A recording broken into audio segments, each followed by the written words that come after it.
Previously on Balls. Farhaan, how's it going?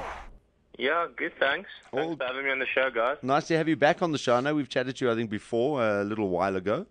Yeah. Not on this feature, though. This time you got Harrow you're going to have to contend with as well.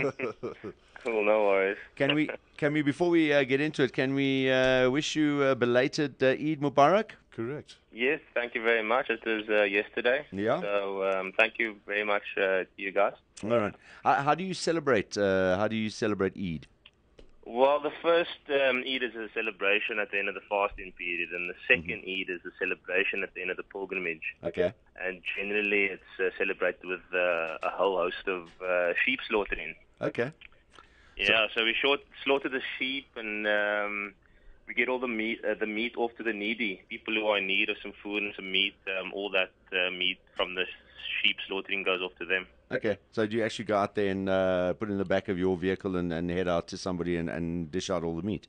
Yeah, my father actually wanted me to slaughter a sheep as part of all growing up and stuff, Yeah. but I couldn't bring myself to do it. I felt too bad for the sheep. Yeah, you and me in the same boat, but don't worry. Me too. I couldn't do that. I couldn't do it to a Morsi, let alone a sheep. It's yeah. Well, anyway, all the best for Eid Mubarak again, and very much. let's talk a bit of cricket.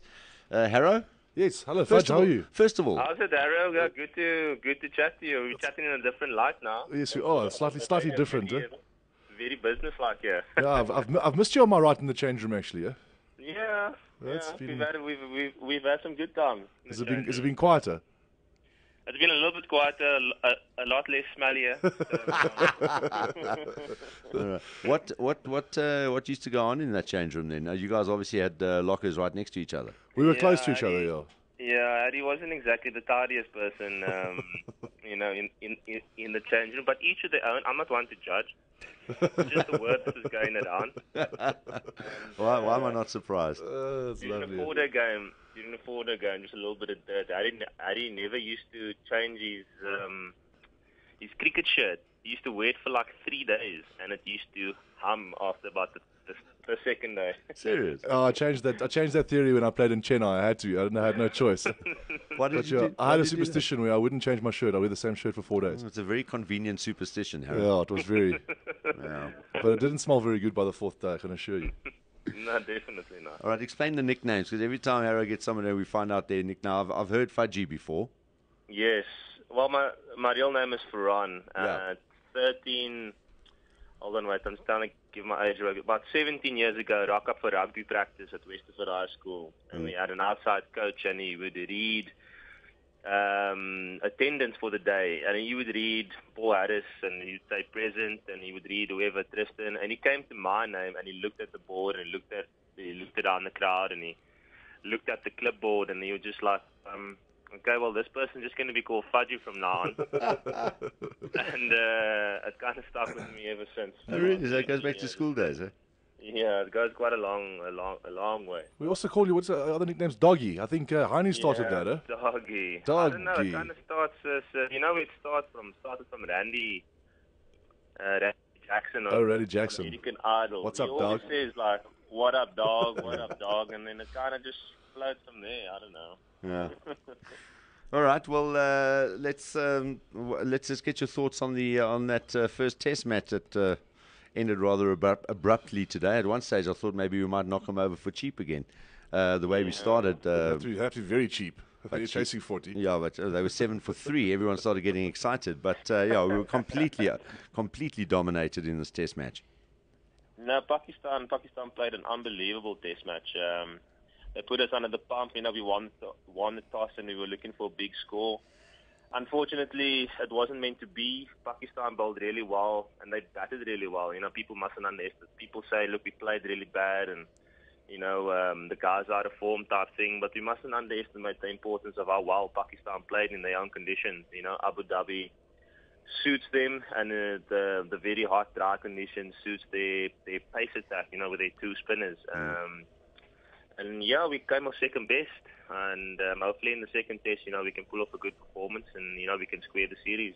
Yeah, we tend to do that from time to time, especially when we're out of Test cricket for a while, or out of one-day cricket for a while. If we're out of the game or pre-season, for lack of a better word, And then we tend to start tours very slowly. And this one, obviously, we paid the price.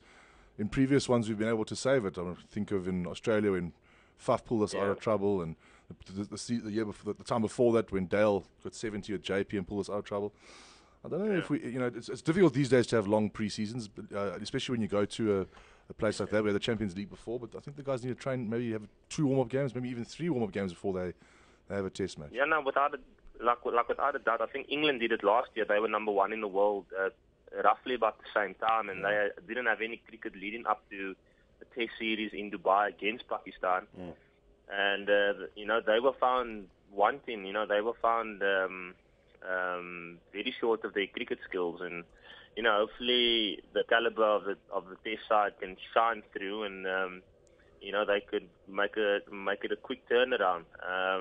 Like I said, the public would be very disappointed, but they shouldn't underestimate Pakistan. They're a strong side with an unbelievable, their 2 opening bowlers besides the 2 spinners are very skillful. Irfan is a giant of the game, and he's impressed. This particular test match is very awkward, and Graham Smith mentioned about a couple of months ago that he was one of the most difficult bowlers to face in the world. Because he comes from such an incredibly, a height. No, so I mean, he's getting that bounce. I mean, on any track he's going to get bounced. So as you say, it makes it very awkward from, having to face other bowlers who are coming from a completely different trajectory.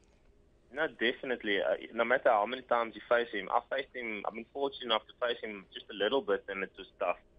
So if you face him on a daily basis with a brand new rock and he's running in bowling 145 kilometers per hour, there's some, and he's, and the heat is on, and you got Syed Ajmal in their ranks as well, one of the best spin bowlers in the world. So, they have all the arsenal to do really well against top sides, and especially, like I mentioned, especially in Abu Dhabi, they struggled in South Africa because the ball, there was extra bounce and the ball seamed around. In Abu Dhabi and Sharjah and Dubai, there's not a lot of sea movement going on, and I'm sure Harry can comment on that as well. Yeah, it's hot as well. People don't realize how warm it is actually in those places. It's really not easy to play there, but I'm pretty sure we'll be better in that second test.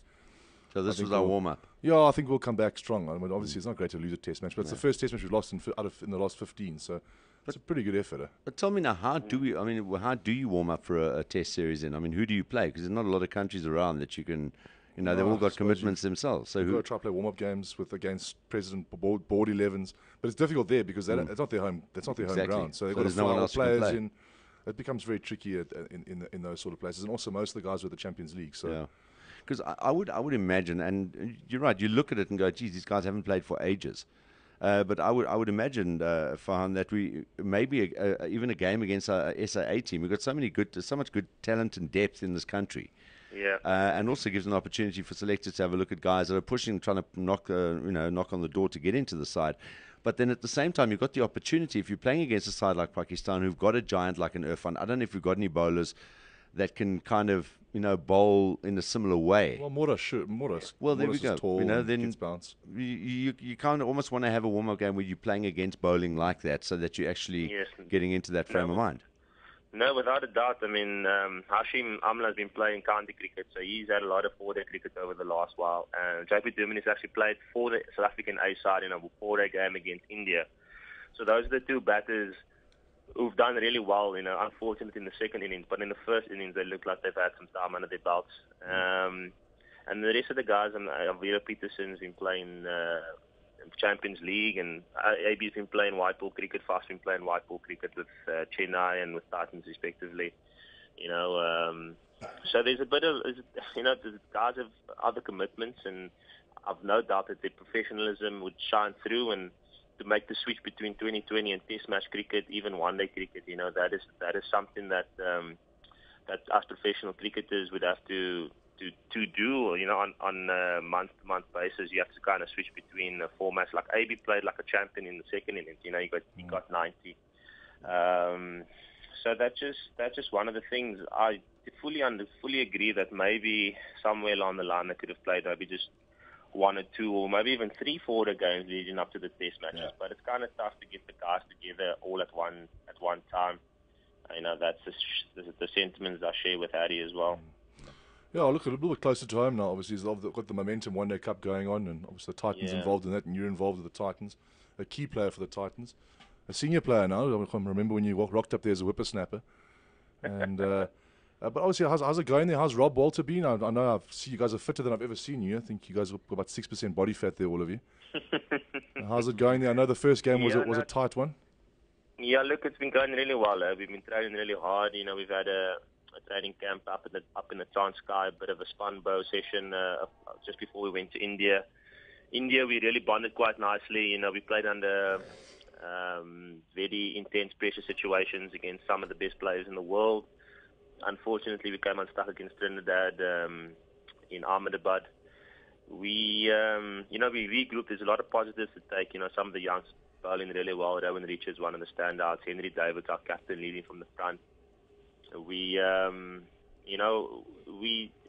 never had a good game on Friday against the Cobras. We nearly snatched it, victory from their clutches, and it was kind of disappointing, especially after the start we've had in the Champions League. Yeah, well, I wish you all the success of the season. I'll see you around. I'm at most of the games these days. So I will see you around, my boy, and I hope that you guys do. I know you guys are playing on Friday tomorrow against the Lions at the Wanderers, am I right? Yeah. Yes, we are. The Lions have lost two in a row, but we shouldn't take them lightly. At their own ground, they're quite a formidable side. So we're looking forward to that game tomorrow. Maybe make it three on the trot for them. Well, thanks, Fadji. Thanks for joining me. I really appreciate it, bud. I will see you soon, and tell Hani, your flatmate, I say hello. Okay, cool, bud. And maybe you're going to get engaged as well soon. I don't know. You're going to be like 104 at your kid's 21st. The guys are dropping like flies. So, Have a good evening, bud. Thanks, sir. All right, man. Cheers, Farhaan. All the best, buddy. Thanks a lot, eh? Yeah. Ciao, bye. Cheers, bye. There we go. That's Farhaan Behardien joining us on Cricket Guy in a Suit today. Proudly brought to you by Khaliques. Go and pop into Khaliques, remember, and take your old suit. You get 30% off the price of a new one, and they will also refurbish your old one and donate it to those in need. That's very cool. That is really cool. Yeah. You can go to Khaliques, Sandown, Oriental Plaza, and Cedar Square. This is Bulls Visual Radio. Darren, Simon, Kate, and John. Weekdays from 3 p.m. to 6 p.m. Central African Time. Bulls.co.za.